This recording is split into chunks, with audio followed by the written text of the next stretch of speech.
Assalatu wassalamu alaika ya Rasulullah.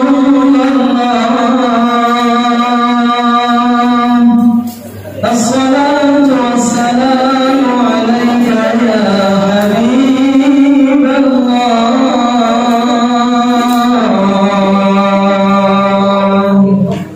Assalamualaikum warahmatullahi wabarakatuh. Waalaikumsalam warahmatullahi wabarakatuh.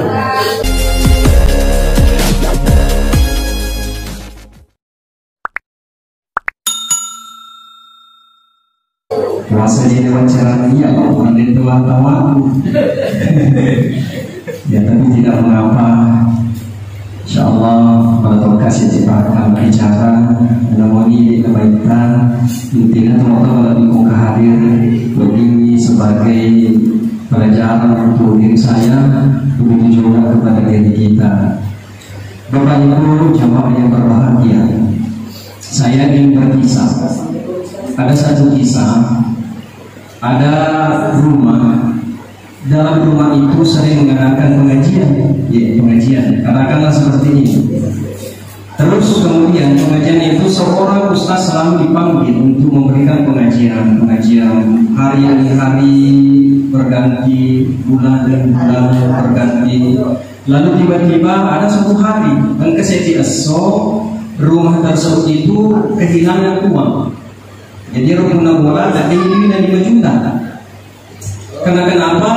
Itu uang sengaja disimpan dalam amplop lalu diletakkan di atas meja. Lalu kemudian setelah pengajian berlangsung, setelah selesai, tiba-tiba uang itu hilang. Maka semua keluarga yang datang itu merasa heran. Loh, ini kinasi dari diri kurang kan dari kita perlu 5 juta. Iya. Lalu semua berkesimpulan, termasuk yang punya rumah. Yang punya rumah itu mengatakan, "Dena gagal, lain sengaja dari Pak Ustaz." Jadi ya, kebetulan dan dia di pengajian. Maka dia gagal, pasti Pak Ustaz yang ambil ini, karena dia mau dibantu lain. Lalu semua sepakat, maka semua pada hari itu, semua dalam pikirannya itu dari benaknya hatinya semua mengatakan bahwa pasti Ustaz Alina perintah, Alina mah. Lalu jadi semenjak itu pengajian tidak dilaksanakan. Berhari-hari, berbulan-bulan sampai bertahun pengajian tidak lagi dilaksanakan di rumah itu. Karena gara-gara apa? Gara-gara adanya uang hilang. Maka kemudian suatu ketika Allah memberikan petunjuk.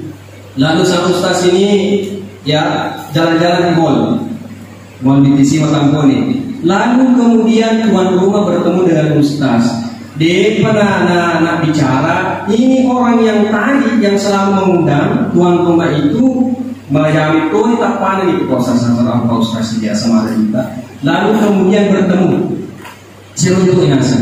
Kemudian makanya Pak Ustaz, Ibu minta saya tidak ada pengajian sampai teman Ustaz.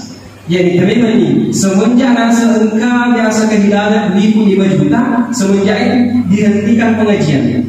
Maka dia agar sebenarnya, maka itulah Ustaz semenjak itu dia nak mau bikin ke pengajian. Maka dari mana engkau? Maka dari nasabah waktu uang yang hilang 5 juta itu dia kagak tolong sengaja ini bawa ke Ustaz. Dia kagak ini bawa ke. Maka kami berkesimpulan sekeluarga pasti nasabah itu 5 juta. Agar nasabah Ustaz, maka dia tolong nasi diaman kita 5 juta. Harap makanya wasa. Tapi ternyata makanya Pak Ustaz, tapi wajib dia orang sejuta yang 5 juta, utara dia senang aturan kita, wali aturan yang aku tepangi lelana.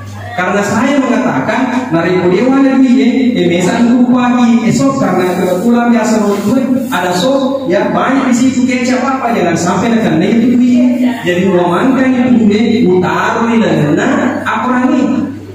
Lalu kemudian apa? Saya berkesimpulan mengaji Saya berkeyakinan maka ini punya bola pasti nggak teman-teman bina. Nah sama dari rumah ngaji pasti buka Al-Quran. Setiap hari, setiap saat pasti buka Al-Quran. Nah itu bina kok. Dan ternyata bertahun-tahun masya Allah dia tetap buka Al-Quran. Bapak Ibu yang saya muliakan, apa hikmahnya yang saya ingin petik bahwa kadang-kadang ini kita cepat sekali mengambil kesimpulan. Apakah kita tahu menganggap iman, ya teman? Jangan dulu. Wedding jadi dasar agama. Orang yang dituduh itu, orang yang dijelek-jelekan itu lebih mulia daripada kita. Jadi lagi misalnya di Polata karena kita orang kaya, kita ada pembantu, jangan rendahkan pembantu. Boleh jadi ada yang tamat di surga pertama, jadi ada jangan. Oleh sebab itu jemaah yang berbahagia, di akhir kesimpulan artinya kehidupan kita ini saya mau sampaikan bahwa minimal ada 3 yang kita minta. Ya, apa itu? Sebetulnya di dalam kehidupan dunia ini hanya 3 yang kita inginkan. Yang pertama adalah bahagia. Yang kedua adalah tenang. Yang ketiga adalah berkah. Itulah tersimpul di dalam kalimat Assalamualaikum warahmatullahi wabarakatuh. Itu maknanya apa? Maka kalau mesti runtuh pada taruh padau, kemarin selesai tadi kan itu dari selesai sebab paduan. Assalamualaikum keselamatan. Kita ingin selamat. Selamat itu adalah bahagia. Mana kita bahagia? Ada orang yang tidak bahagia. Ada orang saya yakin ada orang yang datang di sini tidak bahagia. Tetapi mungkin dia tenang. Ada juga sebaliknya. Ada orang yang tenang sudah pasti bahagia. Ada orang yang sudah tenang sudah bahagia, tetapi belum tentu dia berkah. Bagaimana kesimpulannya Bapak Ibu? Orang yang bahagia tapi Andre punya barangkali dia pernah bahagia. Kenapa? Dia pernah bentuk pasangan. Itu bahagia. Ada orang yang sudah bahagia, ada pasangannya, sudah ada istrinya, tetapi belum tenang. Kenapa? Dia pegang keuangan, dia pegang jam-jamanan, belum tenang. Ada orang yang sudah tenang, ada rumahnya, rumah mewah, luar biasa sudah tenang. Karena sudah ada anaknya, sudah ada istrinya, bahkan sudah 2 istrinya. Masya Allah, alhamdulillah sudah tenang. Tapi belum berkah. Kenapa tidak berkah? Baik, coba ada orang yang diberikan keluar biasaan, sukses luar biasa, baik budi luar biasa, kaya. Tapi apa? Coba kalau kita masuk di rumahnya, mewah sekali, lampu-lampunya, kursinya sampai ratusan juta, tetapi tidak ada pada orang yang duduki. Buat apa coba? Tidak berkah.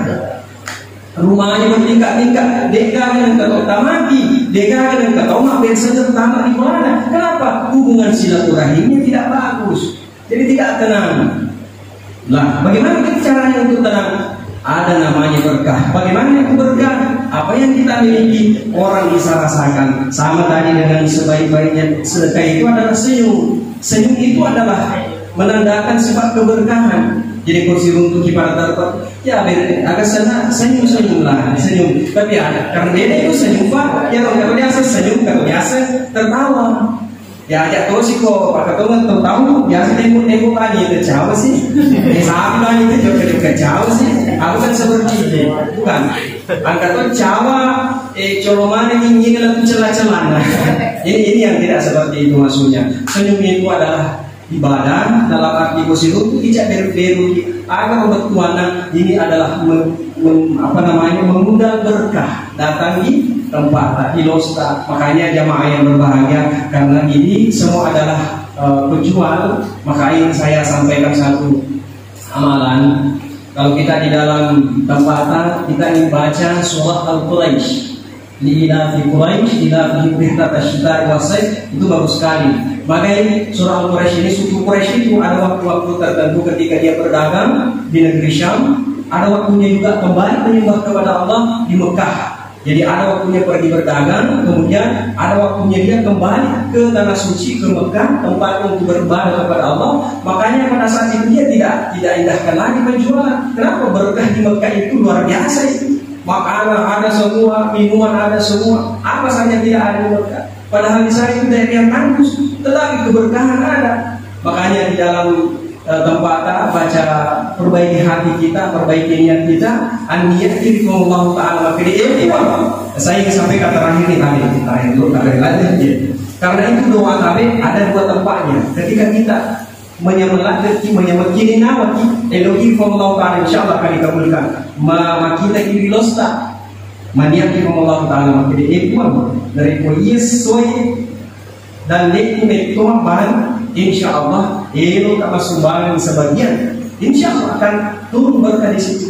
Lambat berbentak, nah sebanyak tamanya cek, magalu perasaan ini, jadi ku mengeluhnya akan ku mengeluh, pembina di tak elokati, dimanapun kita berada, karena bila itu tuh pak, ya satu jauh-jauh ini menyang, ini nama elok ikut insya Allah, karena berdoa itu tidak mengenal tempat, yang penting baik, bukan hanya di masjid, dimanapun kita berada. Pak darah di darah, alhamdulillah, makan dosa di papan elok lagi, kuat dari ko rapi tahu ini, boleh wasilina, insya Allah kalau sumbai sebagian saya ingin berangkat ke dalam suci, pendek ke Mekah, insya Allah kamu di pengelatan, insya Allah. Yang kedua, dari Muhammad bilang lagi, jangan juga sudah berdoa di sini yang jelek-jelek. Katakanlah misalnya tapi biasa saya ambil contoh memotor di tengah hari kan malam ini dan apa boleh kalau mau membalas sejenak dengan jiwa dapat jiwa itu bagaimana nih tak mau makan di demo madu itu anak bahaya karena doa itu musuh ke hati kalau orang yang terzolimi itu cepat diterima doanya jadi jangan makanya bahasa suami istri itu yang memakai jangan iko setan kau macam setan lagi jangan anak kamar malas kena iko nak ancing kau si masih pak lanceng apa doa bukan kau ucapan itu adalah doa makanya ucapkanlah yang baik-baik itulah jamaah yang berbahagia nilai yang sempat saya sampaikan tidak panjang mudah-mudahan hikmah yang bisa kita petik Allahumma fi dalam kabar Assalamualaikum warahmatullahi wabarakatuh. Waalaikumsalam warahmatullahi wabarakatuh.